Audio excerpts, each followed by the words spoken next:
नमस्कार दोस्तों, स्वागत है आपका अपने YouTube चैनल पर। और मैं आपका दोस्त रुद्रदामन। आज हम चर्चा करेंगे मानव उत्पत्ति से लेकर ईसा पूर्व 2500 वर्ष तक के लिए। तो चलिए दोस्तों, दोबारा इतिहास के पन्नों को खंगोलते हैं। दोस्तों, इतिहासकारों ने इस समय को 4 खंडों में बांटा है। वो इस प्रकार हैं: पहला पूरा पाषाण काल, फिर मध्य पाषाण काल, फिर नव पाषाण काल तथा बाद के समय को पूर्व हड़प्पा की सभ्यता भी कहते हैं।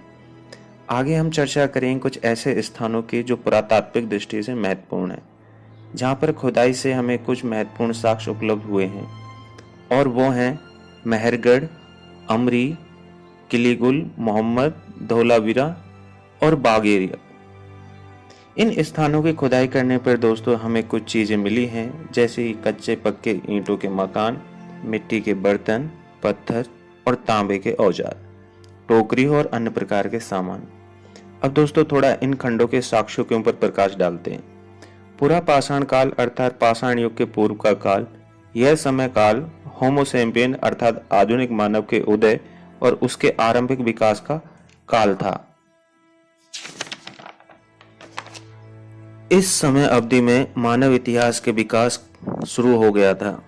इस कालखंड में ही प्रथम बार मानव ने पत्थर के औजारों का उपयोग शुरू किया था।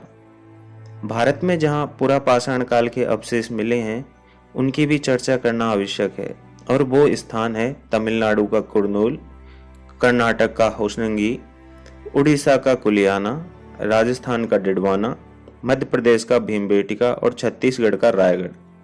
दोस्तों, इस काल को जलवायु परिवर्तन और उस समय के पत्थर के हथियारों और औजारों के आधार पर 3 भागों में बांटा है, जो इस प्रकार हैं: निम्न पुरा पाषाण काल, मध्य पुरा पाषाण काल, मध्य पुरा पाषाण काल और उत्तर या उच्च पुरा पाषाण काल।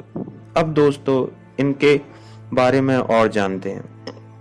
निम्न पुरा पाषाण काल, ये काल दोस्तों अधिकांशतः हिमयुग से गुजरा है। इस काल में मानव ने पत्थर के औजार जैसे हस्त कुठार, खंडक, विदारणी का उपयोग करने लगे थे। निम्न पुरा पाषाण काल के स्थल लगभग भारतीय महाद्वीप के सभी क्षेत्रों से मिले हैं। उनमें कुछ प्रमुख हैं, उनके नाम इस प्रकार हैं: असम की घाटी, सिंधु घाटी, बेलन घाटी और नर्मदा घाटी। अब बात करते हैं मध्य पुरा पाषाण काल की। इस काल में शल्कउपकरणों का प्रयोग बहुतायत मात्रा में होने लगा था, जिनमें फलक भेदनी, छेदनी और खुरचनी मिले हैं, जो पत्थर की पपड़ियों से बने होते थे। अगला है उत्तर या उच्च पुरा पाषाण काल। ये काल दोस्तों हिमयुग का अंतिम चरण था और आर्द्रता कम हो गई थी।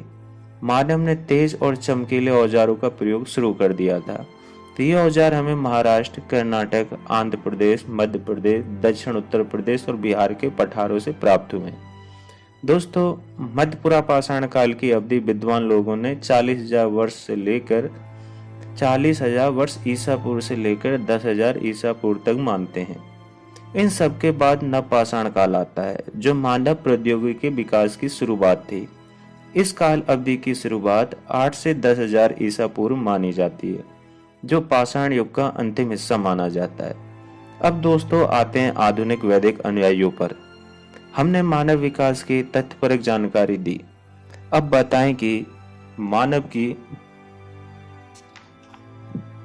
उत्पत्ति किसी ऐसी शक्ति से हुई है, जो मानव को हिमयुग में एक अन्य जीव जंतुओं की भांति अकेला, जानवरों की भांति हजारों साल तक पैदा करके भाग गया। कोई पिता अपने बच्चों को ऐसे समय में पैदा करके कैसे छोड़ सकता है? क्या आप उस ईश्वर या भगवान कहेंगे? उसकी जगह आप होते तो ऐसा करते? कमेंट्स में जरूर बताएं। सैकड़ों हजारों किताबें हिंदू धर्म के ऊपर लिखी गई हैं। उन काल्पनिक कथाओं का साक्ष्य धरती की खुदाई से आज तक क्यों नहीं मिला? आपके इस दोस्त का प्रयास कभी भी किसी की आस्था को नुकसान पहुंचाना नहीं रहा, परंतु अंधा बन के मैं भी नहीं रह सकता हूँ, ना मेरे भारतीय भाइयों को रहने दूंगा। अगर मेरे कंटेंट से किसी को परेशानी है तो कृपया सबूत लेके आएं, ताकि मेरी भी गलतफहमी दूर हो सके। मैं किताबें अपने दर्शकों को सुनाता और दिखाता रहूंगा, जब तक इतिहास के पन्नों को आप सभी तक दर्शकों तक ना पहुंचा दूं।